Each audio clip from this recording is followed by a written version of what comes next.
제가 이 모습을 보면서 그냥 그 제리 케니라는 그 물통을 들고 물을 나르는 모습을 과연 박중렬이라는 저 사람 한 사람만 봤을까? 아닐 거예요. 수많은 사람들이 보았을 것입니다. 다른 사람이 아니라 우간다에서 나름대로 잘 살고 정치하는 사람들도 그런 현실들을 다 알고 있었을 거예요. 근데 그들은 한 분도 그들에게 도움이 되는 생각을 하지 않았지만 이 박중렬이라는 이분은 그 일을 내 일이라고 생각을 하고 받아들였던 것이죠. 그 어린아이들이, 우간다의 어린아이들이 짊어져야 될 10kg라는 그 무게가 내 어깨를 짓누르는 나의 인생의 무게라고 똑같이 그 문제를 나의 문제로 받아들였기에 이 문제를 어떻게 해결할까 고민하기 시작했고 실제로 이 문제를 해결할 수 있는 방법들을 찾아갈 수 있었던 것입니다. 저는 이런 사람들을 볼 때 정말 좋은 설교를 들을 때 느끼는 희열보다 더 큰 희열을 느낍니다. 그리고 저런 것이 진짜 하나님 나라의 모습이 아닐까 하는 생각을 합니다. 많은 분들은 드라마 보면서 눈물을 흘리는데 저는 저런 모습을 볼 때마다 눈물이 납니다. 저분들이 대단해서 눈물이 나는 게 아니라 저게 원래 하나님이 창조하셨던 사람의 모습이었구나. 나랑 무관하다고 얘기할 수 있는 그 일을 내 일이라고 고백할 수 있는 마음. 다른 사람이 짊어져야 될 인생의 무게를 내가 함께 짊어져야 될 나의 인생의 무게라고 고백할 수 있는 저 마음. 특별한 누군가에게 있는 마음이 아니라 하나님은 원래 사람들을 다 그런 사람으로 만드셨구나. 저런 사람들의 인생을 만날 때마다 우리 하나님이 처음 만드셨던 우리의 진짜 모습을 발견하기 때문에 눈물이 나는 것입니다. 우리도 누구나 다 저렇게 살아갈 수 있는 하나님의 형상대로 지음받은 존재구나. 성경은 늘 우리에게 이 진리를 가르칩니다. 우리가 지금 로마서를 묵상하고 있는데 로마서 1장부터 11장까지는 우리가 무엇인가 착하고 선한 삶을 살았기 때문에 구원받은 게 아니라 하나님의 은혜로 구원받았다는 복음의 진수를 사도 바울을 통해서 듣게 됩니다. 근데 12장부터는 그렇게 하나님의 은혜로 구원받은 하나님의 사람들이 살아야 될 삶의 진짜 모습이 무엇인가? 근데 12장 이후에 나오는 그리스도인들이, 하나님의 사람들이 살아야 될 삶의 가장 큰 특징이 무엇이냐면 사도 바울이 제일 많이 강조하는 게 뭐냐면 우리는 다 한 몸이다. 같은 몸에 붙어있는 지체이다. 우리가 피부색이 다르고 사는 지역이 다르고 또 학력이 다르고 자라온 환경이 다를지 모르지만 우리는 하나님 안에서 다 한 몸이다. 그 한 몸을 인정하면서 사는 사람들, 한 몸을 이루면서 살아가는 사람들, 그 한 몸을 이루는 것이 힘들고 어렵지만 그래도 한 몸을 이루는 것이 하나님께서 나를 구원하신 목적이라는 것을 동의하면서 살아가는 사람들, 그들이 진짜 그리스도인이다. 사도 바울은 로마서 12장 이후로부터 끝에까지 이 사실을 강조합니다. 모든 사람들이 자기 자신을 위해서 살아갑니다. 인생의 성공을 다른 사람보다 더 높은 것, 더 많은 힘과 영향력을 가진 존재가 되는 것, 다른 사람과 비교해서 내가 그런 특별한 존재가 되는 것을 인생의 성공이라고 이야기하지만 복음은, 하나님은, 성경은 그렇게 이야기하지 않습니다. 다른 사람이 이루지 못한 일을 이루는 그 인생이 아니라 모두가 같이 잘 사는 것. 다른 사람들은 일어나지 못할 때 내가 일어서서 다른 사람들에게 박수받는 그 삶이 성공하는 삶이 아니라 내가 조금 늦게 일어설지라도 다른 사람이 함께 일어설 수 있도록 도우면서 사는 그 인생. 그것이 진짜 그리스도인들이 살아가야 될 인생이라고 성경은, 복음은 우리에게 이야기하는 것이죠. 근데 힘듭니다, 여러분. 마음 맞는 사람들끼리 앞에서 찬양하는 것 쉽습니다. 근데 찬양의 가사도 잘 모르고 조금만 오래 서 있으면 힘들다고 주저앉는 그 아이들을 설득해서 함께 찬양을 하는 것 어려운 일입니다. 하지만 하나님은 좀 어색해도 찬양하는 도중에 다른 잡음이 들어가도 그런 사람들이 여럿이 모여서 함께 찬양하는 모습을 더 기뻐하시는 줄로 믿습니다.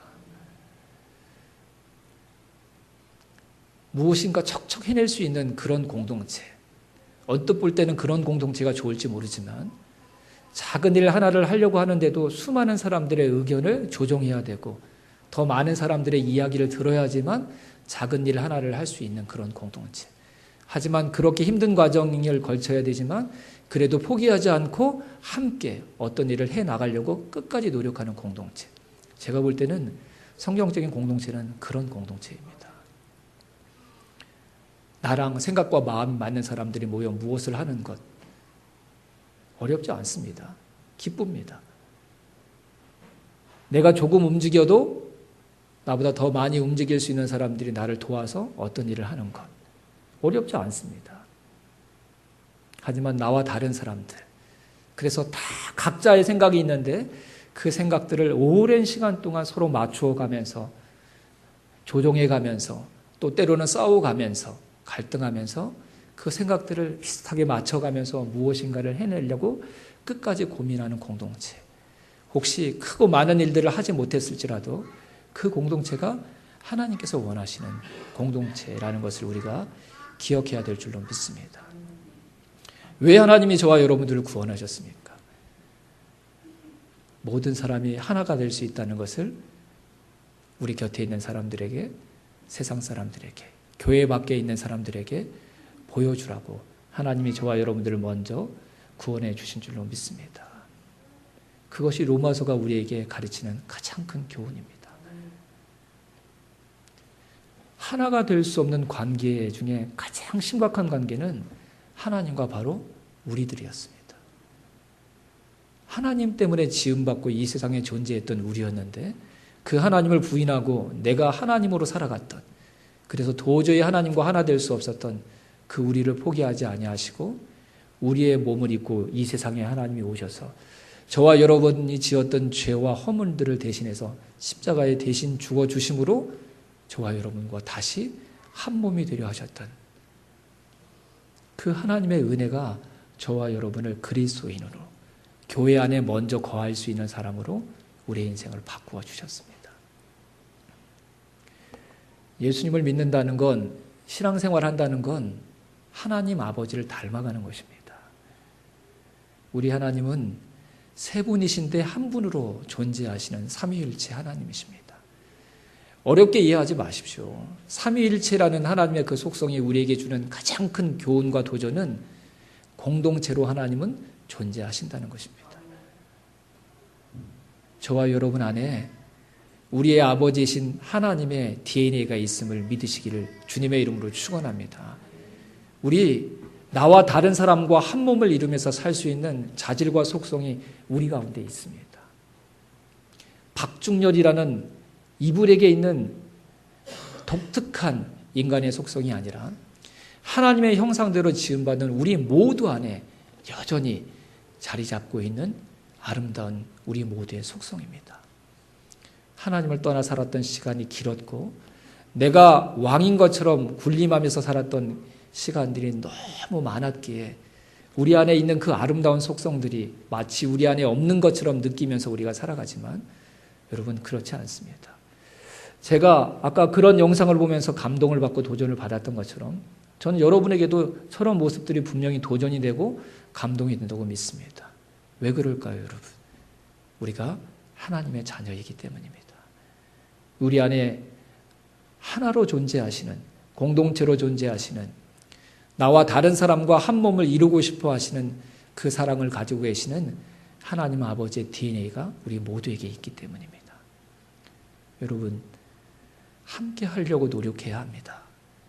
나를 사랑해주는 사람, 이해해주고 주는 사람들 곁에만 있으려고 하는 것이 아니라 나와 다른 사람들과 한 몸을 이루려는 그 힘들고 거친 인생의 길을 걸어가려고 다짐하고, 그리고 그 길을 끝까지 걸어갈 수 있게 도와달라고 우리의 아버지께 기도하는 사람들, 그들이 진짜 그리스도인입니다. 저는 우리 자녀들에게 이 진리를 가르칠 수 있는 진짜 그리스도인들이 되어야 된다고 저는 믿습니다. 말로 가르치는 자들이 아니라 우리 자녀들에게 한 몸을 이루기 위해 끊임없이 고민하고 기도하고 노력하는 부모, 선배의 모습을 보여주는 저와 여러분이 되어야 된다고 믿습니다. 힘들고 어려울 때 혼자 낑낑거리는 것이 아니라 목장에 달려나가 내 아픔과 힘듦을 고백하며 함께 기도해 달라고. 그래서 우리 부모님과 선배님들 주변에 있는 믿음의 동력자들이 그 문제를 함께 해결해 나가는 모습을 우리 자녀들에게 보여주어야 된다고 믿습니다. 그것이 우리 자녀들에게 가장 필요한 일입니다. 점점 세상은 혼자 잘 되는 것을 세상의 진리인 것처럼 가장 우선된 인생의 목표인 것처럼 가르치고 있습니다. 사람들과 어울리지 못해도 다른 사람과의 경쟁에서 이기는 것이 미덕인 것처럼 이야기하고 있습니다. 여러분, 그렇지 않습니다. 인생이 아름다운 건 우리 하나님 아버지가 저와 여러분을 처음 지으셨던 그 모습으로 돌아가는 것입니다. 우리가 신앙생활에서 얻어야 될 우리의 가장 큰 업적은 세상 사람들보다 잘 사는 것이 아닙니다. 원래 하나님 아버지가 우리를 지으셨던 그 모습으로 되돌아가는 것입니다. 우리는 나와 다른 사람을 나라고 고백할 수 있는 하나님 아버지의 DNA를 가진 아름다운 사람들입니다. 우리 모두가 다 그런 사람들입니다. 교회 안에 있는 저와 여러분만이 아니라 교회 밖에 있는 저 사람들도 다 똑같은 그 하나님 아버지의 DNA를 가지고 있는 사람들입니다. 우리 자녀들에게 인생은 함께 사는 것이라고, 인간은 서로 의지하면서 사는 것이라고 가르치고 삶으로 보여주는 저와 여러분이 될 수 있기를 주님의 이름으로 축원합니다. 교회는 사람들이 함께 어울려 사는 곳이라고, 서로 의지하며 사는 곳이라고 교회 밖에 있는 사람들에게 보여주는 진짜 살아있는 교회, 우리 소망교회가 그런 교회 될 수 있기를 주님의 이름으로 축원합니다. 여러분, 세상의 모든 교회들이 가는 길이 아니라 이 땅에 교회를 세우시면서 하나님께서 원하셨던 진짜 교회가 이루어야 될 한 몸됨, 하나됨, 서로 다르지만 함께 살아갈 수 있는 힘과 능력이 교회에게 있다는 것, 우리 소망교회가 꼭 세상에 보여주는 주님의 교회가 될 수 있기를 주님의 이름으로 축원합니다. 여러분, 하나 되려고 노력합시다. 하나 될 수 있도록 저와 여러분을 돕고 계시는 하나님이 계시기에 반드시 저와 여러분의 삶 가운데 이 아름다운 일이, 이 아름다운 회복이 일어나게 될 줄로 믿습니다. 도저히 하나 될 수 없다고 세상이 포기한 그 사람도 우리의 가족이 되는, 진짜 우리의 모습이 회복되어 아름다운 시간들을 함께 보내는 아름다운 공동체, 그 공동체를 하나님께서 만들어가고 계신 줄로 믿습니다. 우리 그 하나님의 일하심에 함께 발을 맞추어 걸어가는 진짜 그리스도인들이 될 수 있기를 주님의 이름으로 축원합니다.